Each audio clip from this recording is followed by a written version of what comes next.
Nag-start ako is 2009 eh. Nag-third overall ako 2010. Nakuha ko yung first overall champion ko is 2012. After that, 2000 bago na pandemic, sa tatlong club, hindi ako pwede mag-first overall champion na isang club yun. Nakukuha ko. Gumagaling lang tayo pag magaling yung ibon.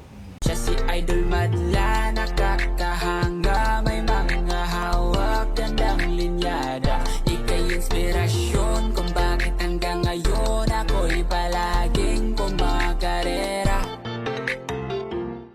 Pero mas marami akong nanalo champion sa South, other sa North. Kasi mostly nakukuha kong na-avail kong mga ibon noon is champion ng South. Like ngayon, lahat ng... Basta ako kasi, basta complete black lang siya. Kahit mabagal ka pa, okay ka sa akin.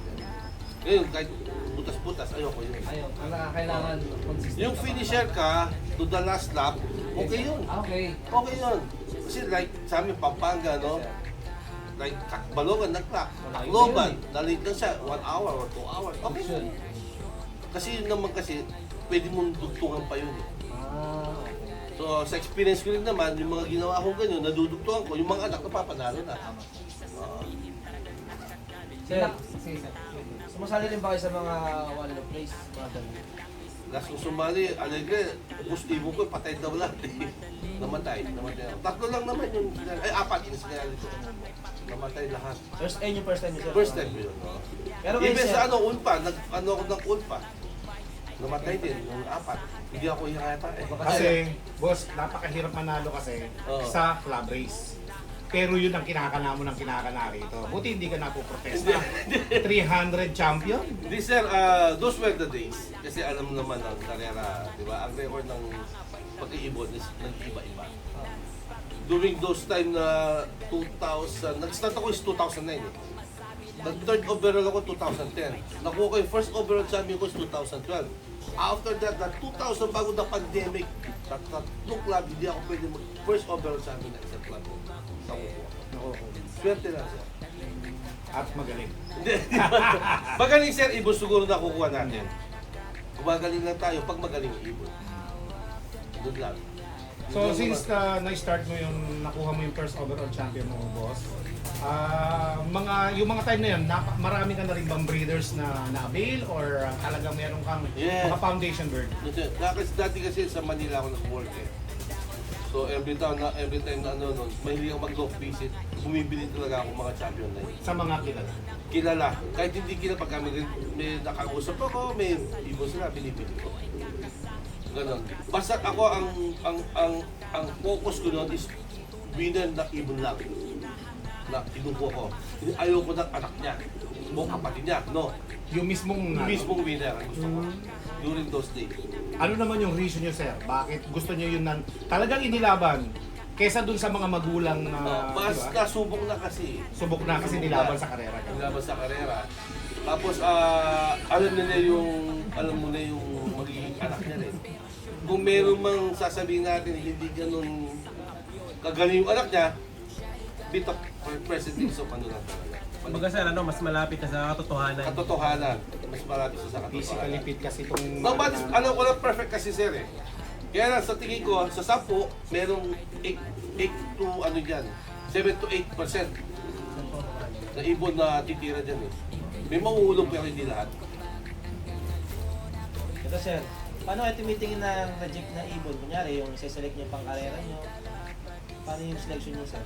Selection, pagka nagkasakit, pagka ayaw nang lumipad, yung feather niya hindi siya silky.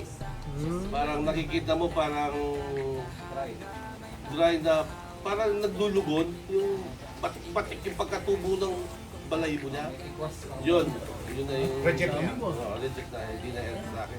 Basta yung tinamaan ng mga sakit sa'yo most of the time, inaalis mo. Hindi sir, pagkat may tinaman ako sakit like sipon, pag hinil ko siya, within the span of 3 to 1 week, okay siya.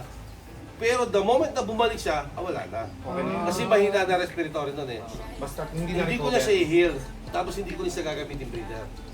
Kasi nalilipat. Nalilipat. Tapos yung nagkaroon na salmonella, basta ako, hinil ko siya, nag-heal siya, okay siya, pero pag the moment na bumalik ka, tabi ka na. Okay na yan. Wala na. Baka terminate ka na sa lineup. Terminate, Ito na sir, para sa akin, sa tanong. Kasi kadalasan, nagkakaroon ng failure sa mga fancier last lap. Kumbaga, first lap to fifth lap, parang tingin mo kaya eh. Oo. Pero pagdating ng last lap, may biglang mga bumibitaw. Nung experience mo sir, ano ba yung pinaka-option o ano yung binibigay mo na routine sa ibon? More on pahinga, recovery na lang, or Ako kasi pag last lap, hindi na ako nagtutos. Hindi na ako nagtutos. Basta nag-ibo ko kahit lumipad lang siya ng 5 minutes. off na yun. Oo. Okay. Kasi ang ibong kasi, biro mo from the training, ilang weeks yan. Tapos, karera tayo. Huwag mo sasabihin na sa 5 araw, yung ibon mo manghihina because hindi mo na-training. Yun ang notion ko lang ha. So, mas prefer ko na pahinga siya kasi nire-reset ko yung energy niya. Ayoko siyang lahat ng soreness matatanggal, relax siya, tahimik siya. Para the moment na kumarere siya ulit, meron siyang power. Hindi siya stress. Hindi siya overtrain. Kaya ko lang siya dyan, pakalat-kalat lang siya dyan. So hindi mo pinipressure Hindi, yung hindi, ibon na, hindi. sige, mitos tayo Kumbaga bukas sarili kasi. lipad niya na lang Oo, tsaka hindi ako nagpo-force flight. Kasi sa design ng loob ko, pag pinorse flight ko, baka di na dumako dyan. Eh, paano yun, sir? Paano mo napapalakas yung mga young birds? Toss. Asa to? Toss mo. 1 hour lang. Right? Pag norte, iba or Luisita lang ako. Boss, ano yung pinakamalayo mong toss na madalas mong ginagawa? 60 kilometers. 60 lang. 60 lang, paikot na radius yun or 60 lang talaga kung Pagka north-north? norte sir kami dito, no, 60 Luisita, Gimba. Pagka south, MOA. Pagkatapos nun, okay na yan. Okay na. Training ko is kung minsan Tuesday or Thursday or Wednesday, Thursday. Hindi pa alternate, hindi every other day. No. So, 3 Twice. times a week? 2 times a week? Twice a week lang. Twice a Toss, week. oo. Tsaka pagka nag-toss ako, hindi na ako nagpaparoto. Pahinga lang talaga. Most of the time, mga pahinga ka Pahinga lang mo pala talaga. Kasi sobrang ano siya eh. Nai-stress na sila sa mga training, ano? Pagka nakita mo ibon, medyo dry na yung pwede niya. Na-stress na ibon mo, tsaka yung tank. Ito yung tank. Yung nag-iitim, sir? Oo, naiinit. Ay, kasi may nakikita ako sa mga kalapati, nangingitim yung tangi. Ano ibig sabihin nun? Dehydrate na siya o Yeah, stress? parang lose of fluid na siya. Pagka ganun. Loss of fluid eh, no? Oo. Wala sa akin, wala ko lang, basta Hindi, ganun napansin talaga ko, yung, ganun eh. yung sinabi rin sa akin nun eh. Oh, Pag loss of fluid umiitim siya. na, loss of fluid na yung sa mga Saka lang, tingnan mo yung paa, sir, payat. Hindi siya yung powderized. So, dahil nangyari yung ganun, meron po ba kayong paraan para mawala yun? Yung loss of fluid, bitinan mo yung tang, meron bang paraan doon? Gagawin ko yung remedy, kaya lang pag ayaw ng ibon, wala akong magagawa.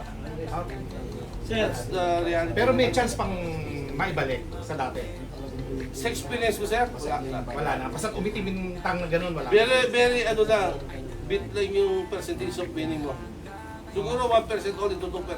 Experience ko ha. Ganun. Yung mga nakita ko na pagka nakikita ko na, medyo ano na, yun na yun. Umiitim na yan, no? Sign na yun. Na pabigay na yung ibon. Pabigay na. Siya'y kalapatistang napakagaling na kinakilala.